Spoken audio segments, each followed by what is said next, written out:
You are now watching Believe. Do you believe? What's up, everybody? Welcome to the Sean Salisbury Show. He is Sean Salisbury. I am Adam Sager. Another episode, more college football we're talking today, Sean. We're starting right out the gate.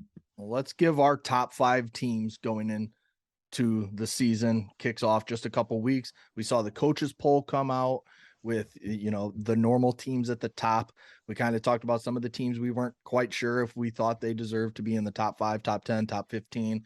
So let's just give our top 5 heading in. I know I'm going to disagree a little bit with the coaches and what I see, but let's start with number 1. Who is your number 1 team? Why don't you roll? Okay. I'll go first. I got Alabama. I just think Alabama is the team every year. You can argue they should just be the number 1 team going into the season every single year.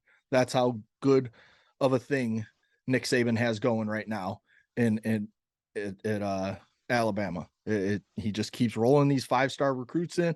Now he's getting quarterback play each year, which is something that, it used to be the John Parker Wilsons, those type of guys, AJ McCarrons that weren't going to win you games, but they ran the ball down your throat. Now they're getting, Tua has done stuff, Jalen Hurts.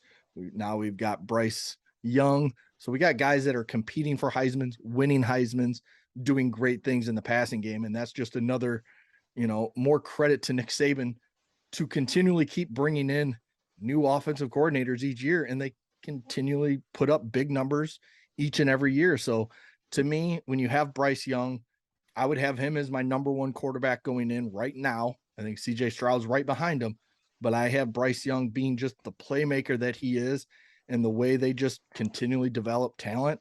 They're my number 1 team. All right.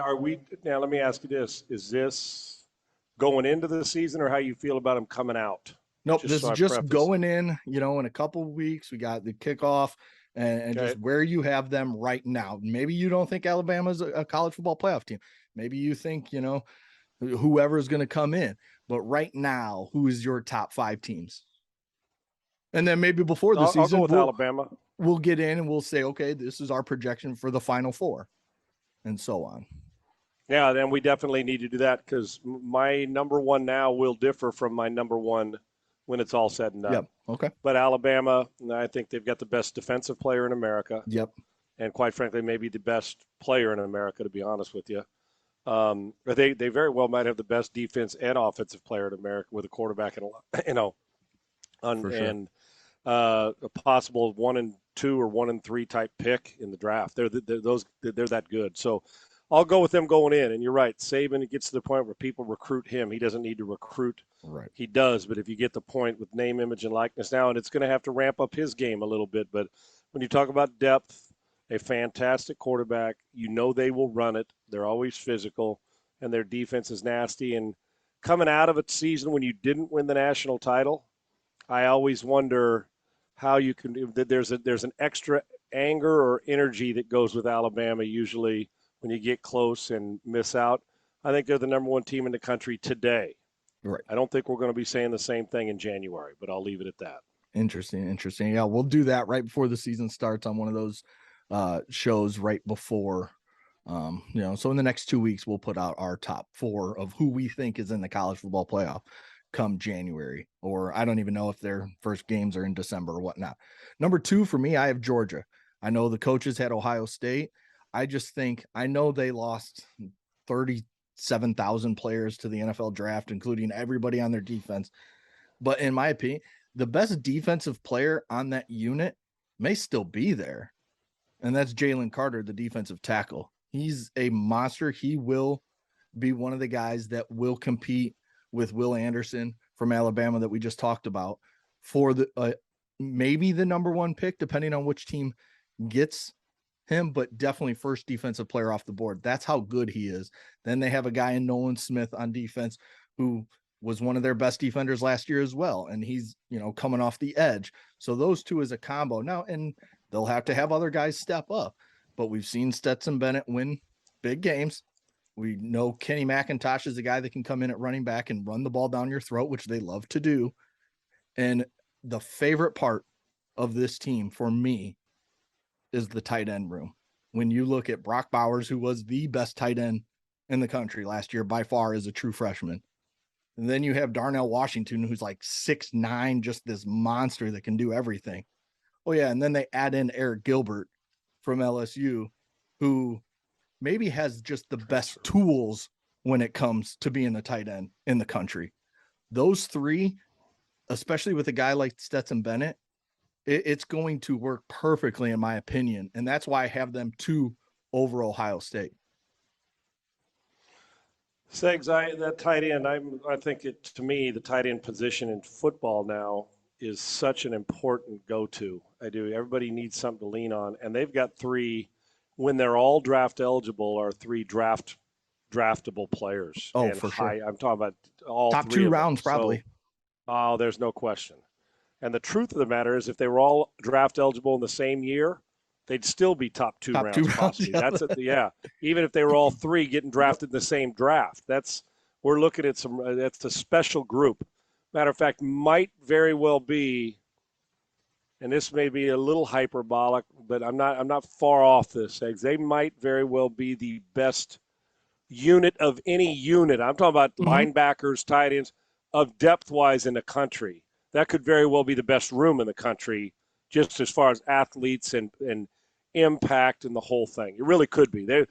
I'll put it this way: they're in the team picture. I can sure as hell tell you that. And I mentioned the 3, and they have the top tight end recruit in the nation, and Oscar Delp, who's a true freshman, who they say has been making plays all over camp through the spring game and everything. He showed up, and he's been see fighting time with the yes, exactly. So they are 4 deep of guys that are going to be monsters. Frightening. I love this football team, but I'll get to them shortly. I'm gonna go with, if he ain't the first quarterback in the draft and he's not the best, then he'll be. He sure ain't the third. Okay, and I think C.J. Stroud. I'm going with Ohio State. I love, and then I'll get to Stetson Bennett. I have an affinity for him because I train a kid who's exactly like him, Segs, honest to God, right now. Now, high praise, right? I'm talking about the measurables, the competitiveness. He's a state champion in high school at one of the 5 best high school teams in the country year at Katy High School. He constantly, I watch his mechanic. He's a guy, and he's not going to, right now, because of when he walks in the room, he's not 6'4" like Bennett. He's an A student. He's got everything you want, right? Yet when he walks in the room, the 6'3", 6'4", 6'5 guys are going to get the first look. But I'm going to tell you, some small or big program out there is going to grab this dude of mine. And it's not, I work with him and he works hard. And they're going to all of a sudden wake up, some starter's going to leave his glove out on the mound and this kid's not going to give it back. He's got that ability. Like Stetson being like, well, is he ever going to play? And he just keeps beating people out. Well, I'll get to them. And I like Stetson Bennett, but C.J. Stroud's a difference maker, make every throw. And Segs, the opening game of last year against Oregon, I believe it was. Remember when he threw that interception late in the game, but it didn't back off when it's the one up the sideline when they had a chance to win, and they lost the game. I just think he's a special skill set, and I'm not sure. It's Ohio State. They're as good a receiving corps as there is in the country on a regular basis, and they will be explosive again. And the physical, and they run it. We know they can run it too. You know that with your Michigan Wolverines. You guys can run it as well. I just think their explosiveness. I think Ryan Day's a really good football coach. I do. I when all is said and done, this team could be crowned national champions. They're that gifted now. Well, I'll tell you what sticks out to me a little even more, Segs, which I'm bothered by with my choice here. But since it's the beginning of the season, we reserve the right to change in week 3. Is they got bullied against your team last year. I'm talking about bullied late in the season. And not that they can't, that they're not talented enough to overcome it, but physically, I always wonder about the carryover for that stuff like that, right? Like if you go in and say, damn, we got manhandled by Michigan at the line of scrimmage. I'm anxious to see how they are there because on the perimeter, I know they're going to score. Hell, I know they're going to score. And so, no matter where you look, they always have corners. The back end's they've always got those guys, and they always have perimeter players. They will score. I'm anxious to see when they run into a team that's more physical or two, can they bow their neck and redo this thing? but I am a fan of this football team. Just their gifts are through the roof. If you're a quarterback, you love C.J. Stroud's got a chance to say, man, this is really cool. I got some great weapons, but no shock. They always do. But we'll see. But right now going in, I would have given them more first-place votes than the coaches did by just giving him 5 or whatever it was. Yeah. They would have gotten more from me. But I got him number 2 in the country right now.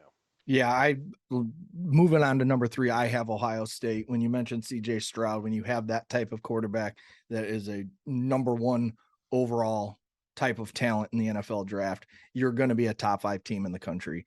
And they're number 3 for me. You kind of hit on everything. When you look at their wide receivers with, Smith Najigba, who is going to be probably a top 10 pick, maybe the freak. First. Yeah, yes. Maybe the first wide receiver off the board next April. But maybe their best player on offense, not named CJ Stroud, is Marvin Harrison Jr. That kid is just going to be a redshirt freshman. He is, he's got all the talent in the world. We obviously know his dad was some of the best hands we've ever seen in the NFL. And he's got decent running, DNA, right? Yeah, we saw what he could do with Peyton Manning there in Indianapolis for over a decade. And then, Julian Fleming's another guy coming back that has put up numbers as a wide receiver. So the offense I'm not worried about. You mentioned it's that defense. That defense has lost some key pieces from last year's defense that I thought, kind of gave them some problems. And you mentioned the Michigan game where Hassan Haskins ran wild all over him. I think he scored 6 touchdowns. They could not stop him. And I just don't know if they'll be able to make that adjustment against the big physical teams like we talk about in the Big Ten and the SEC, just the powerful teams that they will face. Now, they still are going to be in the hunt for the college football playoff come the end of the season, and it will most likely come down to that Michigan versus Ohio State game, the last game of the regular season. So it's the defense that worries me. They need a guy like, say, Zach Harrison, who was the number 1 recruit in the country a few years back. They need him to step up and be that guy. To play like it, yeah, he's been, in terms of where he was rated and hyped, he's been a disappointment. Solid player, but he's been a disappointment. He's not been as good as everybody thought. People thought he was going to be a Nick Bosa, Joey Bosa type player, and he just has not been. So for me, they're Ohio State's number 3. Yeah, and I flipped it. I got Georgia at 3 instead of 2. And a part of it for me, Segs, is twofold. One is, how hard it is, but this is going in, but it's still hard to muster. Two years in a row is hard to do it in college football, winning back-to-back, especially as dominant as they were. And even though they've got these great defensive players coming back and they got a great tight end room and they're going to have weapons and they're so friggin' well coached. And some teams will talk it. They actually have proven it and believe it that they don't have to take a back seat to Alabama. That's the way they feel, right? I mean, they recruit with them now. I mean, we're in for one hell of a good run in that for a minute now. It's going to be fun to watch. But I think, man, how do you overcome? But it's Georgia, and they recruit but 5 first-round picks. And then their linebacker, why am I losing the 3rd-round pick for Philadelphia, who might have been – he was as active as a player as they had on him. They lost all 3 linebackers, so they're – I know. Yeah, you know who I'm talking about. He was, runs and gotten marked down because he was undersized. And I'm Tyndall is the name that keeps coming to my mind, but I know that's not it. He's the one that went to Miami. Right. And it's Philadelphia's 3rd-round pick. It's driving me crazy. I'll find it. But it'll come to me in a sec because gosh dang. I can picture him. Yeah. I want to say it starts with an N. Dave, no, not – it's what is his name? It's driving me crazy. Anyway, and we thought going in – Dean. Yes, like I said, it starts with an N. Nakobe Dean, who I loved how active he was, right? Undersized, but can do it all and in on a lot of plays. And he played great all year long, and 5 other cats were drafted in front of him in the first round. And they got these young – it's crazy how good they are. But so can they do that? Can Stetson Bennett continue to gather that energy after playing out of it? Great football last year, and then the offensive player of the game and the national title game. So, listen, there's nothing not to like, and this for me is more of just, man, back-to-back, the energy, all of it. But sometimes winning the second one's more satisfying than the first because you proved to people that you just didn't flow in and get one. But right. I'm going to take them 3 going in. Plus, I believe that, the first 3 teams we've named all play in the 2 toughest conferences in the country, in the SEC and the Big Ten. But I'm going to lean towards the road's a tad bit tougher at the top for them, playing some of these teams, and I'll lean with them at 3. But listen, they will be in the playoff. Make no mistake about it. They're that good. Yeah, 1, 2, and 3 I think are set. I think 4 is where it gets interesting. How you juggle them is up to you, right? Right. That's the thing. Right. Some people are going to have Ohio State 1 and Bama 3 with Georgia 2. So right. It's just, you can have them anyway. But to me, those are the top 3 teams. Gets interesting at 4. We talked about with the coaches poll. They had Clemson at 4, Notre Dame at 5. To me, we talked about why both of those teams are not worrisome in the fact that they won't be a good team, but that I don't know if they're top 5 right now. So to me, number 4, listen, if you've paid attention to our shows over the years, everybody knows I'm a Michigan fan, but I have Michigan at 4. We saw Jim Harbaugh finally get over the hump last year against Ohio State, and he did it in a variation of how he wants to play, plus a new age style of football, which we hadn't seen from Jim in his first, 7-8 years at Michigan. He was I'm going to run it. I don't care what you do. I'm going to run it. And then I'm going to run it some more. Now he's finally opened up. He brought in the guy from Alabama. I'm blanking on his name, the offensive coordinator that now went to Miami. They brought him in, and Josh Gaddis, and then he left for Miami. Now they bring in another 2 coordinators. They're going with Matt Weiss and Sharon Moore, but they say they have this all figured out. And the other thing about that, he had to replace Mike McDaniel, who is now back with the Baltimore Ravens as their defensive coordinator. He left the Ravens to come to Michigan for 1 year. He went back, so they're replacing him with Jesse Minter, who's a great young defensive mind. So can they replace David Ajabo and Aiden Hutchinson? That's the key. That's the whole key. I think there's other guys that, can step up and replace a Dax Hill on the back end, who was a first round pick. So it's not easy, but they have guys, they have talent in the back end. Can those 2 pass rushers that made such a difference last year, both, I think Hutchinson had 13 sacks, broke the Michigan record, broke his dad's record. And then David Ajabo, I think, had 11. So you're talking almost 25 sacks between both of them. Can they replace that? Offensively, I honestly think they're going to be fine. I think they're going to be better. I think Cade McNamara, he got his shoes wet, got his feet wet, and he took off. JJ McCarthy is a 5-star recruit for a reason. It sounds like they're going to kind of go with the same they went with last year, Sean, with more JJ McCarthy. So I think that's going to be better for them. And they have weapons all over the place. Their wide receiver room is 8 deep right now of guys that have played meaningful snaps last year or in years past. So, and they had the best offensive line in football. Right now, they're talking that this line is better than last year's. So offensively, I think they're going to be fine. Can they replace the 2 big guys on the edges? And that's the key for them. And 2 really good guys on the edges you're talking about, which can become a hard replacement. But you're right. And physicality is not going to be a problem for them. No. And they can run it. Their back is nasty.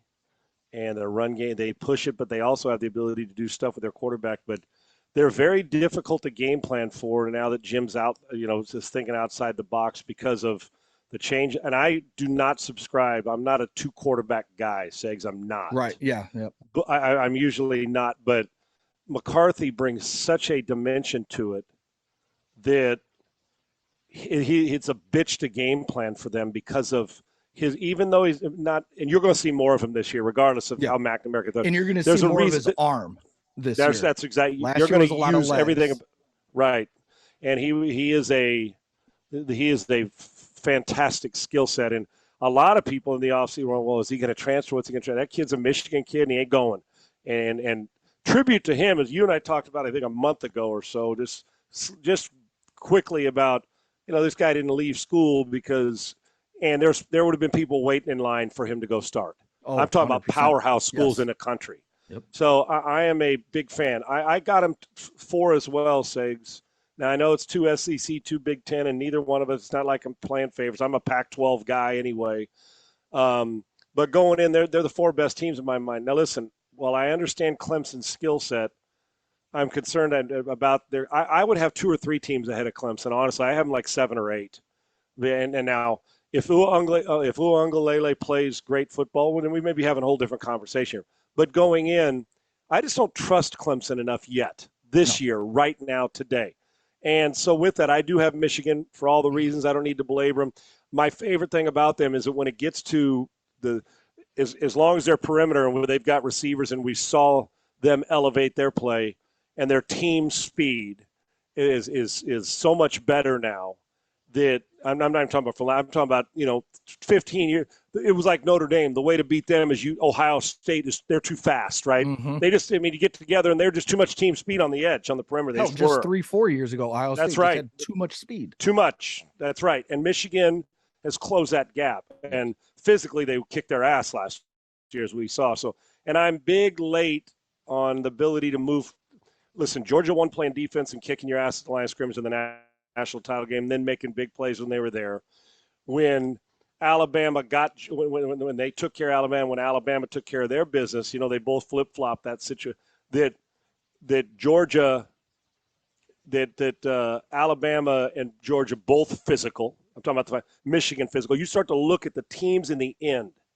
You got to have a great quarterback play, and you better be able to thump people. And Michigan can. So for all those reasons, plus team speed, I got them at 4-2. And like I said, Clemson, I'm going to tell you right now, Segs, if you put my feet to the fire and said, give me your 5th team, I might very well put Utah there.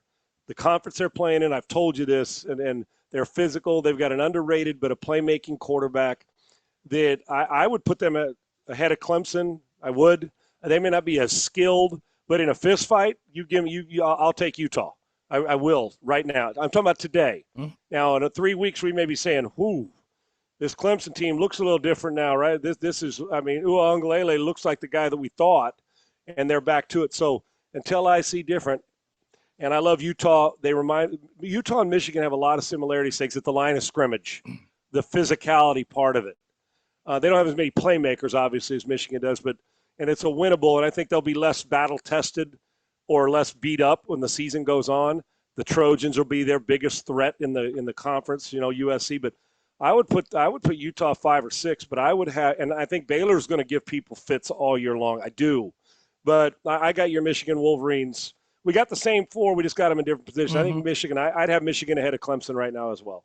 Yeah, for me, number 5, you just hit it. Utah. I had them written down here. I think that just everything you just mentioned, and Cam Rising, he has the talent to lead a team and do more. He can play. Than what we've seen Utah do. You mentioned Utah and Michigan reminded you. Utah reminds me of Michigan like 2 years ago, like where they're still heavy on the let's ground and pound, but now they have that quarterback that you're like, okay, maybe something. They need the playmaker here to go make. Yes. Right. So they have that guy in Cam Rising, and the defense is going to be physical. The defense is going to just kick your ass, play in, play out, and never. And they're well coached, Segs. Yes, like Michigan, they are well coached, and they don't get themselves beat very often.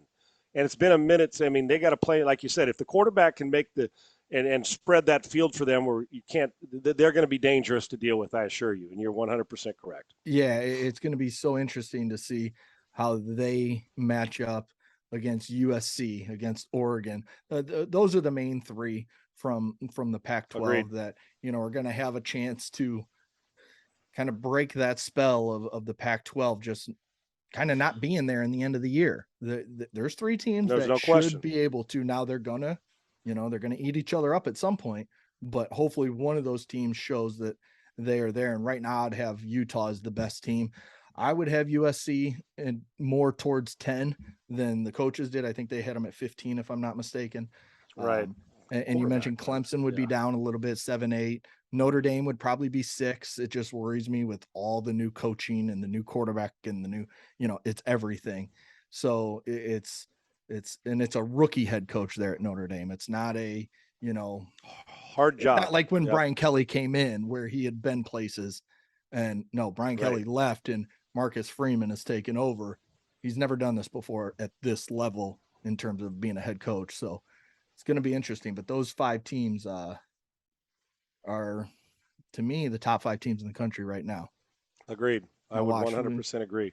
Utah or Michigan, or one of them's going to go out and lose their first game, and we're going to look like idiots. But hey, that's what you do here. I'll tell you what, though, there's some early big games that somebody's going to post a loss in a hurry, and we're going to sit there and scratch our head. Yet they may still end up in the playoff. That's how. Right.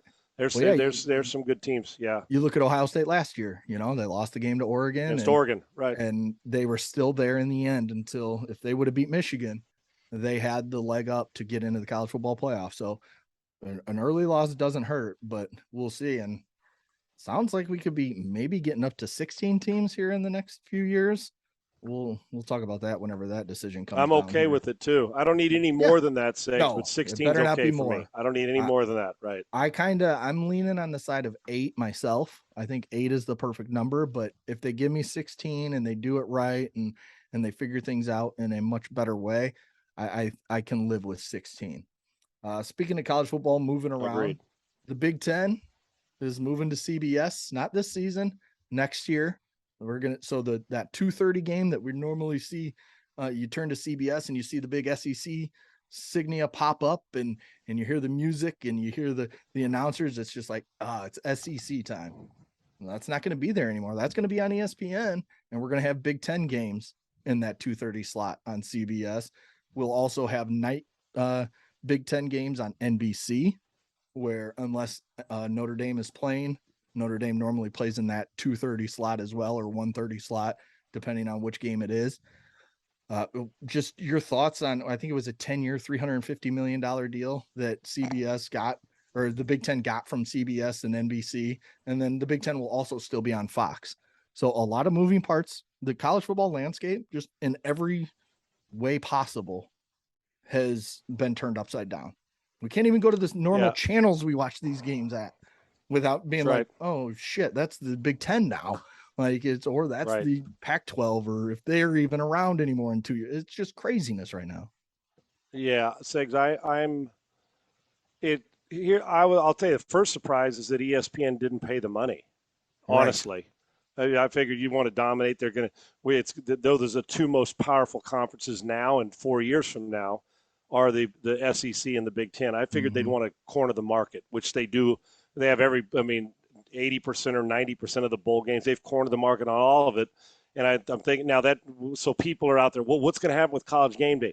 College Game Day can still show up at Ohio State, Michigan. Right. They just won't be broadcasting the main game. Okay, right. That's it. That's it. But you'll still see them in Big Ten country doing all that. So that's one thing. But it took 3 for the price. 3 NBC and now if NBC, think of it, if Notre Dame ever does go, I'm talking about if they ever do and change and go to the Big Ten, NBC's right there still long, so they wouldn't have to change that with NBC. Yep. And with Fox, who's trying to get heavy in, as you and I know, Segs, with their college traveling show, trying not to let USC that's Pac-12. They're trying not to let ESPN dominate this whole college football thing with the pregame show. And now, listen, you get that if you're CBS and them combined, you get that Big Ten. You're getting a 2:30 on Saturday. If you don't get the SEC, you're getting what is the equivalent of as good a. They're dominant conference. So, the shocker was that ESPN let it get away, but now you're going to find it. They got every which way to get you more than the different games at different time slots, plus the main one at 2:30.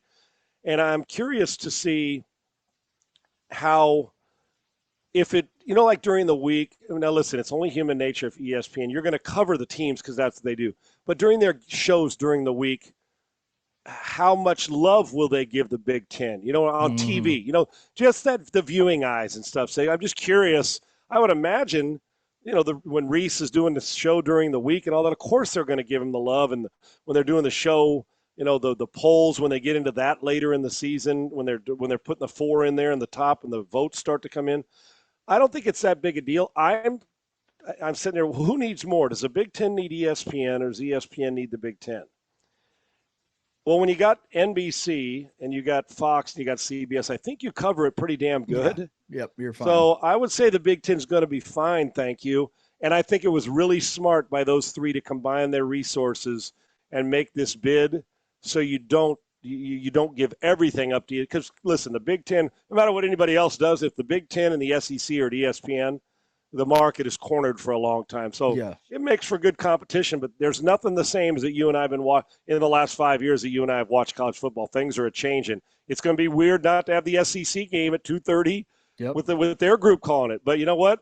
Hell, if you don't embrace change, you get left behind. So I'm anxious to see what it looks like with those groups, those three networks with the Big Ten. It's good. Yeah, it is. It is good. And, hey, change never hurts anybody. It's just getting used to it. And that's the big thing. All right. I had written down, kind of what college quarterbacks you were looking forward to, but I think we'll get to that early next week. Just, a few minutes left. Well, we got a group of them, don't we, Sigs? We got a group of them and some nobody are talking about. We mentioned one or two that I had written down, but there's a few others that we haven't talked about that I want to get your opinion on. But I saw this right before the show hit. The Browns, or Mary Kay Cabot there in Cleveland, put out that if the Browns get hit hard, or not the Browns, Deshaun Watson gets hit hard with a suspension and say it's a year or 12 games, longer than what they're talking right now, she says the Browns would consider trading for Jimmy Garoppolo from the 49ers. Now, it's interesting because he does cost a ton of money against the cap, and they did go out and get a quarterback, but Jimmy Garoppolo's a legit starter in the NFL, and Jacoby Brissett. Am I right on that? Is it Jacoby Brissett? Yeah, that they have there. Yep. He's a big upgrade from Jacoby Brissett. Brissett's a nice player, but he's a backup. Jimmy Garoppolo is a starter in the NFL. Now, where you tier him, that's one thing. But do you think it makes sense for the Browns to say, we'll give you a third or round pick or whatever it is to the 49ers to go get Jimmy G if Deshaun Watson gets hit with a year-long suspension? I think it makes perfect sense. And I'm going to tell you this. I believe by the time we're doing this show next week, that Deshaun Watson's year or more will come down. I believe, and even if it's 12 games or more, by the time he gets ready and goes, and you're in a stretch run of the season, he's going to have to get into some rhythm, which he will. He's a great player. We know that. So I'm going to say that comes down. And I'm going to tell you this. I believe that Brissett will start until Jimmy Garoppolo is healthy. I think that's going to happen. And here's why I think it's going to happen, Segs. And everybody knows going in it's for 1 year. As long as the Watson suspension ends after 1 year, it's not more than that. Right. For 1 year, you get a chance to let's say you give up a third rounder for him. Remember all the assets if you're the Browns or whatever it is you're giving up.